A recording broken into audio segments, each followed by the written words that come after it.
You know, I'm always smiling so big when you get to tell a story about a defensive gun use. In this case, another citizen in Texas, of course, helped another guy that was going to get robbed, or possibly even worse.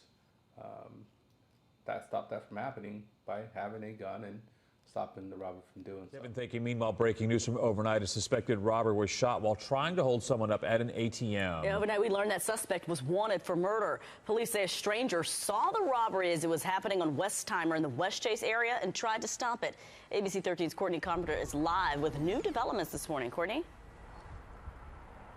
Yeah, good morning, Erica and Jeff. Yeah, crazy stuff. It all happened here at this Chase Bank off Westheimer, just outside the Beltway last night around 7 o'clock. HPD tells us that a man pulled up here to get some money out of the ATM, and as he was doing that, police say the suspect came from around the corner and ordered him at gunpoint to give up the money. Here's what police say happened next. The victim was trying to comply when the suspect started pistol whipping him and hitting him in the head with his handgun. At that point, a third party who had been driving by witnessed the event, and as he was passing by, he came back, and at that time, he pulled his own weapon. Yeah, the man who was driving by came to defend the victim. Police say he pulled out a gun and shot the suspect twice.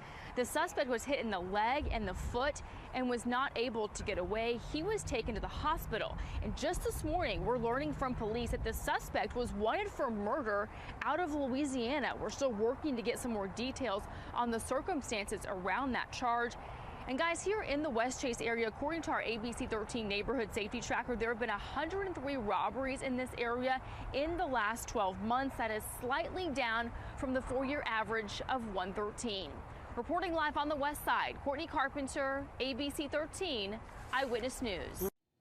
And I think what's really frustrating about this is that when it comes to defensive gun use, you're never going to get the same media, you're never going to get the same kind of praise that it deserves. But here's the thing is, in Texas, a robber thought it was a good idea to rob somebody in Texas where seemingly everybody's carrying 1, 2, or maybe 3 guns at a time. You know, luckily for this guy, this citizen was carrying and he helped him out. And you know, most citizens don't want to ever have to use a gun. Most citizens, most people that I know would never want to use a gun, but they will use it to help defend somebody else or themselves. That's why you have them, is to defend each other, to defend life. You know, we've gotten so far away of how precious life is that these defensive gun uses is just proof of how people don't want to talk about these things because it doesn't fit a narrative that some other people want to drive. But for this case, let's stay with the positive. The positive is that defensive gun uses per year go underreported.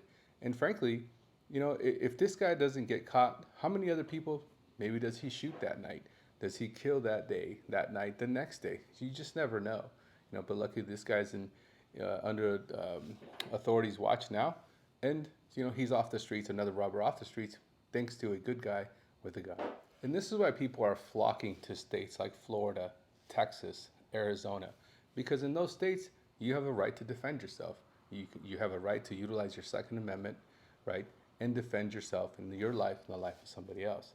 And here's the thing is, you're your own first responder. You know, in this case, if that guy, you know, if he did have a gun, the guy that was pulling the money out of the ATM, you know, maybe he gets to jump on the guy, maybe he doesn't.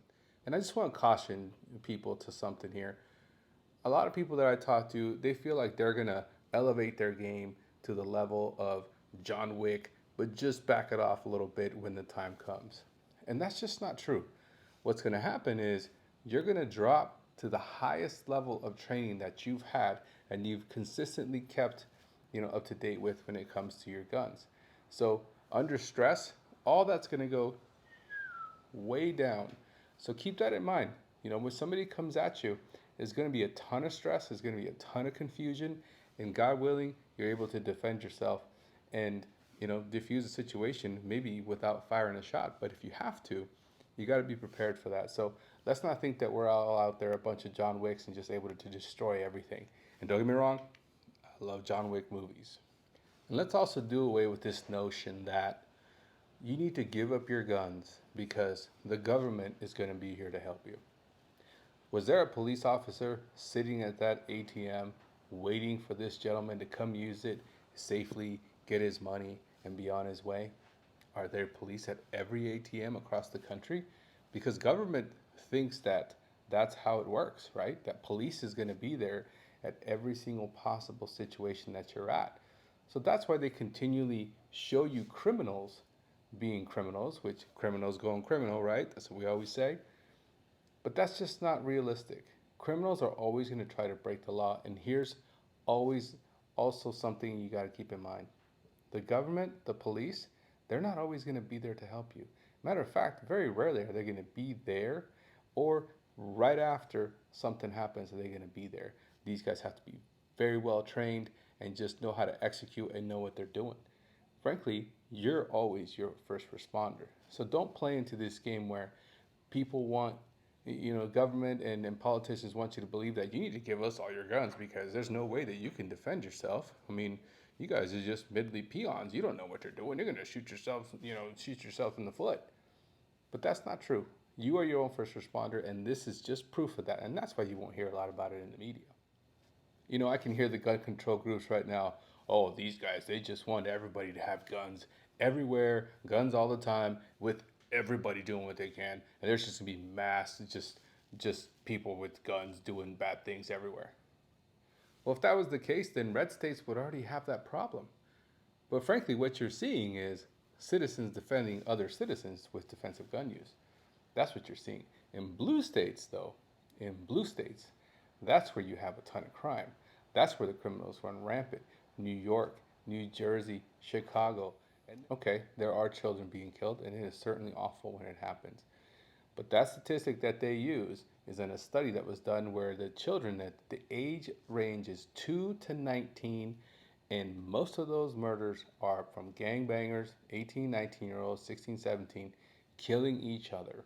But they won't tell you that because, again, they want you to think that the government is the best way for you to be protected, not defending yourself or other people around you. So all in all, a great day. What a big win. Saving a life, saving that guy's money, defensive gun use, and a criminal is with the police now, hopefully being put away to not do any more harm to anybody else. So big win for us, and I love defensive gun use stories, especially ones that end like this. Thanks for watching. Subscribe, click, follow, leave a comment. Thanks for watching. Have a good day. Founding fathers knew what they were doing when they empowered you with the Second Amendment and gave you the ultimate tool to defend your life and your family's life with it. So do me a favor, like, share, subscribe, hit that bell so you know next one of these videos comes out. And thank you for watching. Oh, and lastly, if you want to get some of this merch right here, any dads out there, hit me up in the comments.